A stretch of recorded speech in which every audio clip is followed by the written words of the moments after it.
Hello students, welcome back to Sarkari station. आज के video में हम बात करेंगे जीके जीएस की स्ट्रैटेजी को लेके, because most of the students का ये डाउट था और उनका क्वेश्चन भी था कि मेरा रीजनिंग और मैथ्स तो काफ़ी अच्छा है, उसमें मैं काफ़ी अच्छा स्कोर कर लेता हूँ, लेकिन हमारा जीके जीएस में अच्छा स्कोर नहीं हो पाता, जीके जीएस में हमारे मार्क्स नहीं बनते हैं।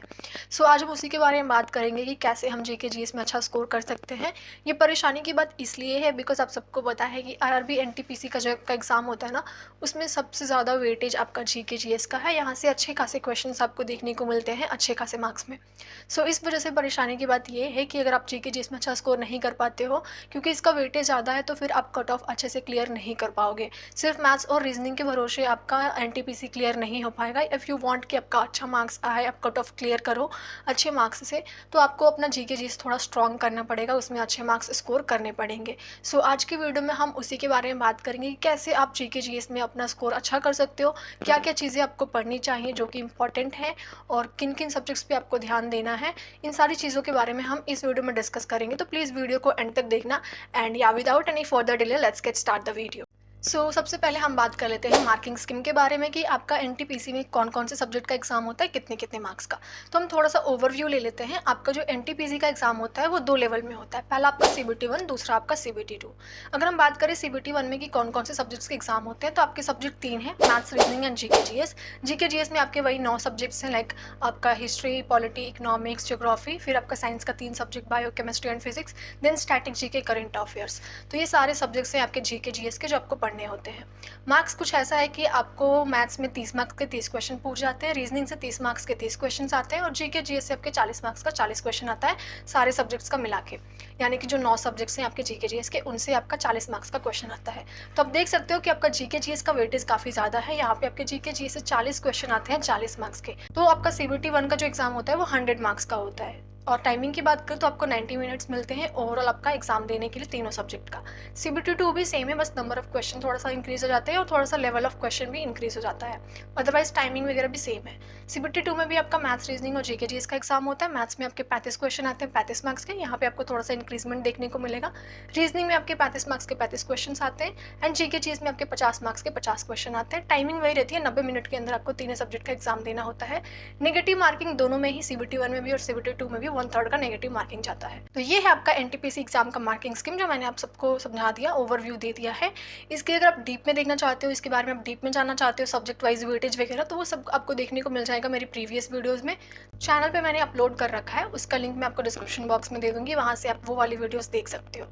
फिलहाल हम इस वीडियो में आगे बढ़ते हैं और देखते हैं कि हमें कौन कौन से सब्जेक्ट्स पे ध्यान देना है। बिकॉज आप सबको पता है स्टैटिक जीके और करंट अफेयर से आपके थोड़ा ज़्यादा क्वेश्चंस आते हैं as compare to other subjects. आपका स्टैटिक जीके और करंट अफेयर थोड़ा सा वेटेज ज़्यादा लेता है जीके जीएस में। क्योंकि हम जीके जीएस के स्ट्रैटेजी के बारे में बात करें, तो हम इसमें जीके जीएस के बारे में ही बात करेंगे कि कौन से सब्जेक्ट को आपको ध्यान देना है, कौन से सब्जेक्ट आपके लिए इंपॉर्टेंट है। तो यहाँ पे स्क्रीन पे आप देख सकते हो, आपके लिए कुछ सब्जेक्ट्स मैं आपको दिखा रही हूँ जो कि काफ़ी इंपॉर्टेंट है।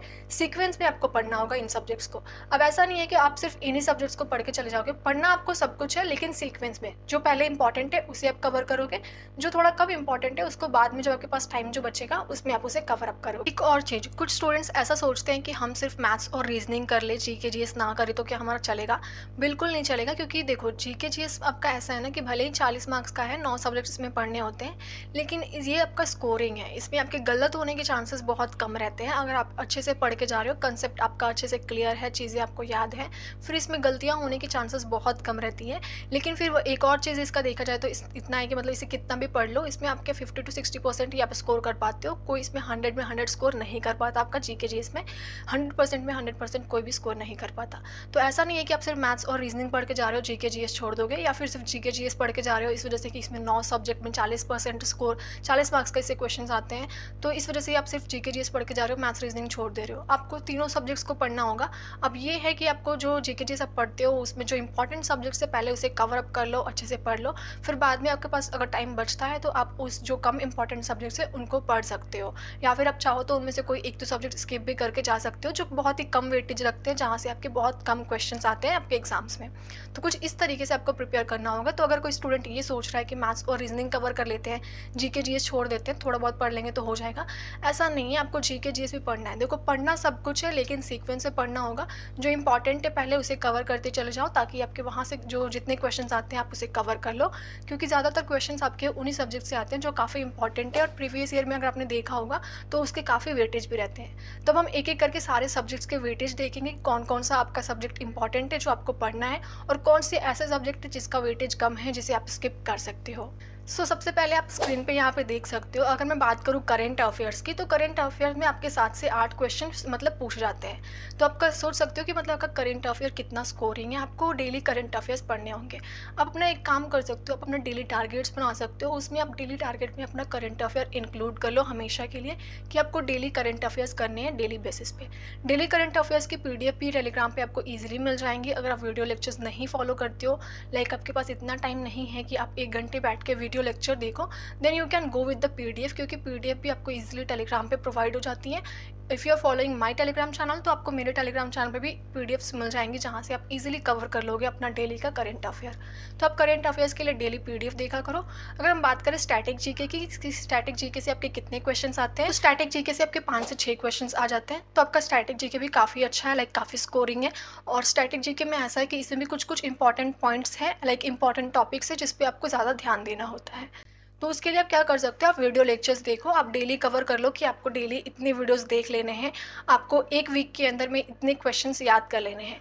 इसकी भी पीडीएफ आपको मिल जाएगी टेलीग्राम चैनल पे। इसकी मैंने एक बुक की पीडीएफ ही अपलोड कर रखी है RWA की, वहाँ पे आपको ईजिली सारे स्टैटिक जीके के इंपॉर्टेंट क्वेश्चंस मिल जाएंगे, लाइक आपको ये स्टैटिक जीके पूरा वहाँ से कवर हो जाएगा, क्योंकि आपके पास लिमिटेड टाइम है। इतना टाइम नहीं है कि आप मतलब प्रिपेयर करो एकदम डीप डाउन जाके, तो जो भी इंपॉर्टेंट चीज़ें हैं पहले आप उसे कवर करोगे, क्योंकि आपके पास लिमिटेड टाइम है, ज़्यादा टाइम है नहीं, तो जितना इंपॉर्टेंट है पहले उसे कवर कर लो। स्टैटिक जीके का भी पीडीएफ आपको टेलीग्राम पे मिल जाएगा, वहाँ से आप स्टैटिक जीके के डेली क्वेश्चंस लगाना स्टार्ट कर दो।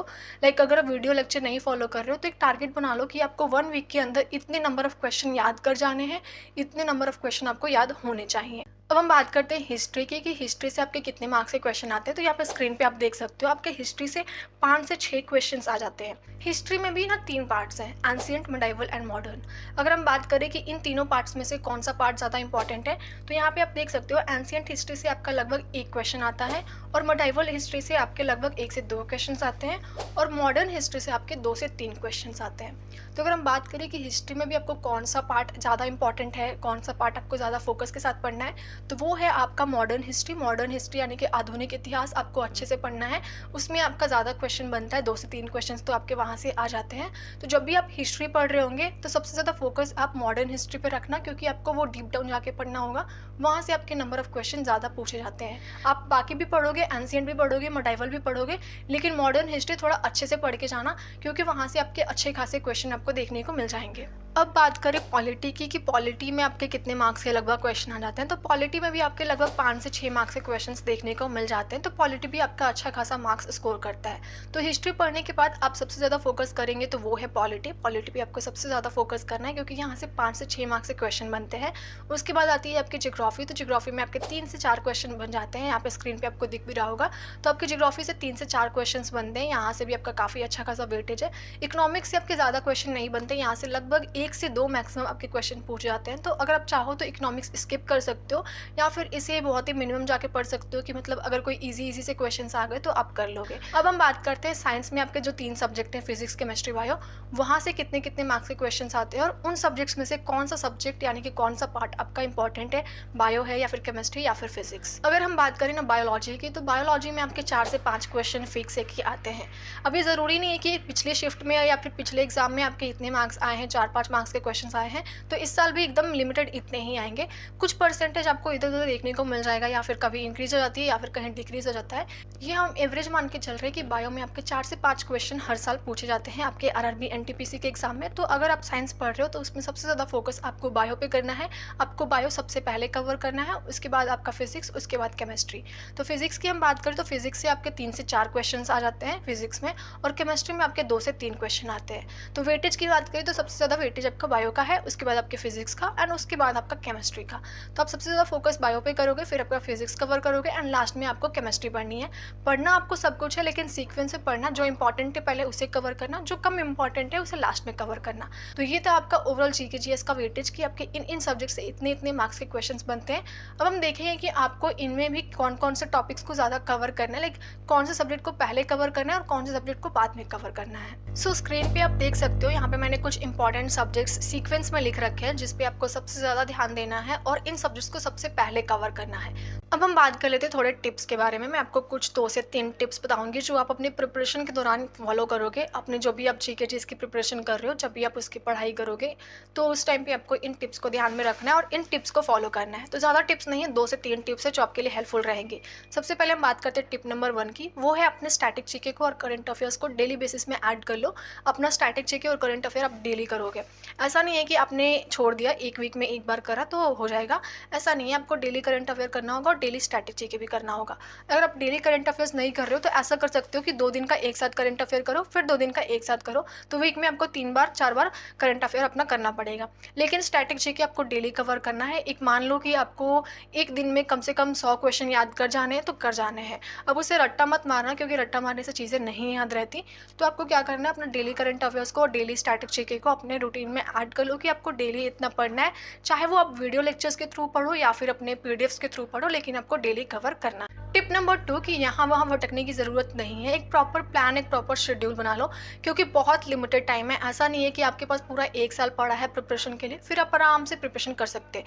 लेकिन आपके पास सिर्फ लिमिटेड टाइम है, लाइक 90 डेज से भी अब कम है। अब मैं पहले बोलती थी कि 90 डेज़ है 90 डेज़ है, लेकिन अब 90 डेज से भी कम है, क्योंकि आपका ग्रेजुएशन लेवल का एग्जाम अप्रैल में ही होने वाला है। अब डेट्स फाइनल नहीं है, जब भी हो जाए। तो आपके पास 90 डेज से भी कम है, ऐसा हम मान के चल रहे हैं। तो 90 डेज़ के अंदर आपको प्रॉपर प्लान फॉलो करना होगा कि आपको इन वीक्स में ये सारे सब्जेक्ट्स कवर कर लेने हैं और इन वीक्स में आपको ये सारे सब्जेक्ट्स कवर कर लेने हैं, ताकि लास्ट के 90 डेज तक जाते जाते आपका पूरा सिलेबस कवर हो जाए, प्रैक्टिस हो जाए, रिवीजन हो जाए और मॉक भी हो जाए। ये टाइम काफ़ी अच्छा है मॉक देने का। इस टाइम पे आप जितना मॉक दोगे ना उतना आपके लिए अच्छा रहेगा। तो शेड्यूल अपना बना लो कि आपको डेली इतने क्वेश्चंस कर लेने हैं, डेली आपको ये सब्जेक्ट कवर कर लेना है। लाइक हिस्ट्री का आपको डेली एक एक चैप्टर कवर कर लेना है, 2-2 चैप्टर कवर कर लेना है।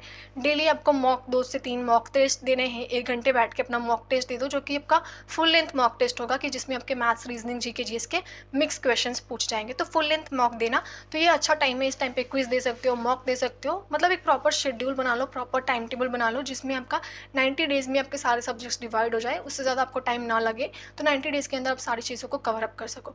अगर आप कोई प्रॉपर प्लान या शेड्यूल नहीं फॉलो करोगे ना, तो 90 डेज़ भी आपके लिए बहुत कम हो जाएंगे और इन टाइम पे भी आप अपनी चीज़ों को कंप्लीट नहीं कर पाओगे। फिर आपको लगेगा कि टाइम ही कम था। तो एक प्रॉपर शेड्यूल अगर होगा ना, तो आप एक प्रॉपर प्लान के साथ, एक प्रॉपर टारगेट के साथ फॉलो कर पाओगे कि आपको ये चीज़ें इतने दिन के अंदर कवर कर लेनी है और उस पर आप ज़्यादा टाइम दे के वेस्ट नहीं करोगे। तो लिमिटेड टाइम है, इसे अच्छे से यूटिलाइज करो, प्रॉपर प्लान और प्रॉपर शेड्यूल बना लो। ये था हमारा पॉइंट नंबर 2, यानी कि टिप नंबर 2। अब हम बात करते हैं टिप नंबर 3 के बारे में, जो कि है रिपीट एंड रिपीट अगेन। आपको ना कोई भी चीज़ अगर आप पढ़ रहे हो तो उसे बार बार पढ़ना है, इंस्टेड ऑफ डूइंग रटाफिकेशन।